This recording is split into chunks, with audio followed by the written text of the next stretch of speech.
making a video analyzing Bernie Sanders' interview with CNN. He's talking about issues like Medicare for All, helping people pay for their insulin, and canceling student debt. Go ahead and like and subscribe to this channel if you want to see more videos on history, politics, psychology, or just life in general. It's up by the color of our skin or where we were born. Let's talk about one of those issues specifically. You and other 2020 Democrats are going to be debating on the stage just steps from where we are right now. Your Medicare for All plan will be front and center, no doubt. Senator Kamala Harris says she supports it and she will not raise taxes on middle-class Americans to fund it. I want you to take a listen to what former Vice President Joe Biden had to say about that. Well, I find that people will say they're for Medicare for all, but they're not going to tax the middle class because we don't need to do that. Come on. What is this? This a fantasy world here? Do you agree with Vice President Biden that Senator Harris Well, is in I a think the fantasy first world? thing that we have to understand is under Medicare for All, similar to what Canada has, people are not going to pay any premiums. They're not going to pay any deductibles. They're not going to pay any co-payments. So if you call a premium a tax, we're getting rid of that.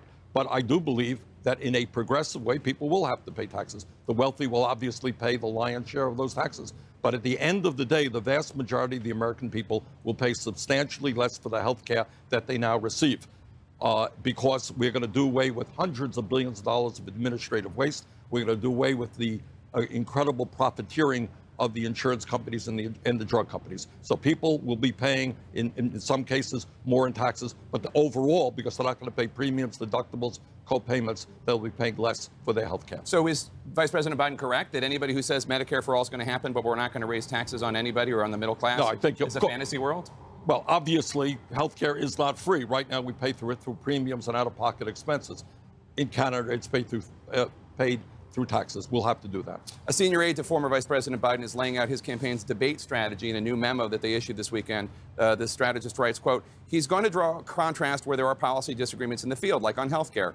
Booker, Gillibrand, Harris, and Warren all have signed on to Bernie Sanders' Medicare for All plan, which means higher taxes on the middle class. Right. That's a non-starter for Joe Biden. Now, you're not going to be on the stage with him because of the luck of the draw. But you see, that is disingenuous on the part of Joe. Yeah, it's going to mean higher taxes. But if I raise your taxes, say, hypothetically, by $8,000, and I lower the health care costs that you're now paying with premiums and deductibles, which are now $12,000, you're $4,000 to the good. We are the only major country on earth that does not guarantee health care to all, or in one form or another have a national health care program. So we, under a Medicare for All, are going to substantially lower prescription drug costs. We're going to do away with the incredible complexity and bureaucracy and waste in the current system. But at the end of the day, I want you to notice how Bernie takes control of the narrative and points out how even if taxes may raise a little bit, if people are saving money on premiums and co-pays, those types of things, actually they will be paying less for their medical care than they currently are. And he points out that Joe Biden was disingenuous to not mention that. Some people would say that it's because Joe Biden, a lot of his campaign contributors are going to be these insurance agencies who don't want a Medicare for All system. Premiums, you're not paying co-payments, you're not paying deductibles, you will pay less for your health care costs than you're currently paying right now. And you think Vice President Biden knows that? Of course he knows it. Nobody, every study out there tells us that Medicare for All will save substantial sums of money. Last year, the drug companies made $69 billion in profit at the same time as 1 out of 5 Americans can't afford the medicine that they need. So you're seeing massive profiteering on the part of the healthcare industry. You're seeing just incredible bureaucracy and waste. Anybody who deals with an insurance company understands the kind of bureaucracy that exists. You're seeing now over 80 million Americans who cannot afford the health insurance that they need. They're either uninsured or they are underinsured. This is a dysfunctional system designed to make profits for the people in the healthcare industry, not to provide quality care to all. We're going to end that. You just talked about the drug companies. You're taking a... Notice the way he frames that in saying that the current system is an intentionally dysfunctional system that is designed to make profits for individuals in the healthcare industry. Primarily executives in the healthcare industry, people that are running insurance companies. He points that out, which is something that the media rarely talks about, likely because a lot of the same people that are making enormous profits in the healthcare industry are also people that have ownership in some of these major media companies. end that. You just talked about the drug companies. You're taking a bus to Canada later this morning to fight for more affordable insulin for people with diabetes. At a fundraiser last night here in Detroit, you appeared to compare pharmaceutical industry executives who are artificially jacking up prices to murderers. Take a listen. Somebody goes out and shoots somebody, they're called a murderer. We all agree with that, put them away. But what happens if somebody runs a pharmaceutical industry and artificially jacks up the price? Pharmaceutical executives, I think, first of all, I misspoke. I said disabilities when I meant diabetes, obviously, for insulin. Pharmaceutical executives see themselves as people who help save lives and improve lives. Do you really see them as murderers? Well, this is a philosophical issue that we have to deal with. If in the case of insulin, people are dying right now, the cost of insulin has soared in recent years. You have 3 companies who control over 90% of the insulin market. 1 out of 4 people, we have 7 million people use insulin, 1 out of 4 are rationing that insulin. People are dying. There is strong evidence that there is price fixing, that these companies simultaneously raise the prices at outrageous levels, far, far, far more than the cost of production.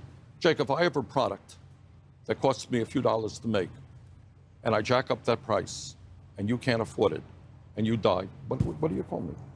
So you can call them whatever you want, but I will tell you that as President of the United States, we are going to take on the pharmaceutical industry. We're going to have an Attorney General who is going to deal with the incredible concentration of ownership, and we're going to use antitrust legislation. I'm going right now, in a few minutes, into Canada. The cost of insulin is 1/10 of the price, 10% of the price, same products that we're paying here in the United States. So you can call the drug company executives whatever you want, but what they are doing involves corruption, in my view, that's price fixing. It involves unbelievable greed, where they're making, as I mentioned, the top 10 companies last year made $69 billion in profits.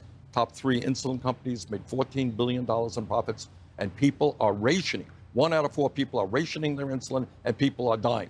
That is unacceptable in the United States of America, and if I'm elected president, trust me, they're not going to get. Bernie highlights that 1 in 4 people are rationing their insulin. What he might not get really deep into in this video, but he has other times, is the fact that the creators of insulin wanted everyone to be able to afford their medication.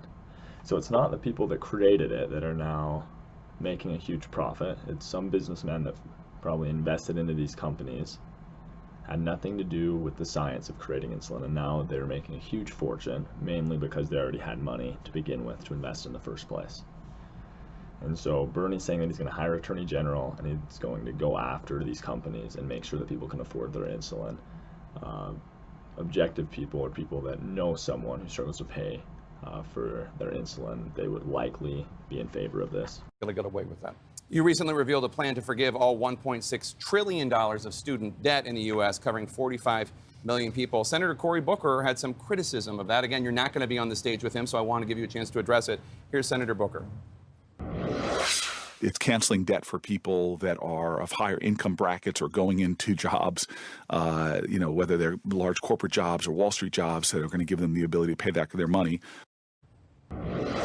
Why should the American taxpayer pay the student debt for the child of a millionaire or an entry-level employee at Goldman Sachs? Those are not the people who have the student debt. The overwhelming majority of people have student debt are working class people who are lower income people. They are African Americans. They are Latinos. They are struggling right now. And many of these people, right today, unbelievably, and I talk to them every day, they can't afford to get married and have kids. They can't afford to buy a house.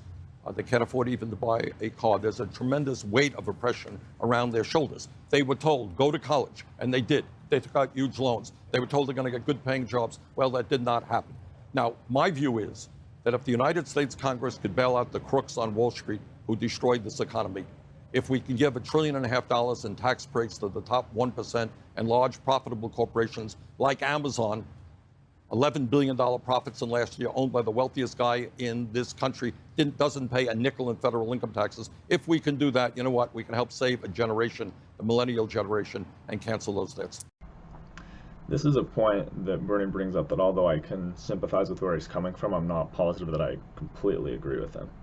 He's claiming that the people who take out student loans, they're generally lower income individuals. That might be true currently, but if the government were to pay off all student loans, and if everyone knew that if they took out a loan that would be paid off, I can assure you that the wealthiest individuals would not be paying for their kids' college.